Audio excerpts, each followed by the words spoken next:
बघा या ठिकाणी प्रश्न आहे, एक चौरसामध्ये एक मोठं वर्तुळ आणि शेजारी एक लहान वर्तुळ.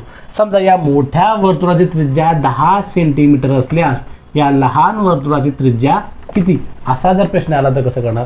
सोपं आहे बघा. जेव्हा तुम्हाला असा प्रश्न विचारलेला असतो तेव्हा काय करायचं, आता लहान वर्तुळाचे विचारले 10 लिहून टाका आणि कंसामध्ये वर्गमुळात 2 वजा 1 चा कंसाचा वर्ग करा, हे तुमचं उत्तर असणार आहे. आणि जर का ह्या वर्तुळाची तुम्हाला त्रिज्या दिली असेल आणि मोठ्या वर्तुळाची त्रिज्या विचारली असेल, समजा या ठिकाणी या वर्तुळाची त्रिज्या आहे 5 सेंटीमीटर, तर याची किती असा जर प्रश्न असेल तर सिंपल आहे, 5 लिहा आणि वर्गमुळात 2 कंसामध्ये वजा च्या ऐवजी अधिक करा आणि 1 करून त्याचा वर्ग करा, हे तुमचं उत्तर असणार आहे. आता समजा या ठिकाणी तुम्हाला प्रश्न दिला की ह्या मोठ्या वर्तुळाची त्रिज्या आहे 15 सेंटीमीटर, तर लहान वर्तुळाची त्रिज्या किती? सिंपल आहे, 15 लिहा कंसामध्ये वर्गमुळात 2 वजा 1 चा वर्ग करा, याचं तुमचं उत्तर असणार आहे.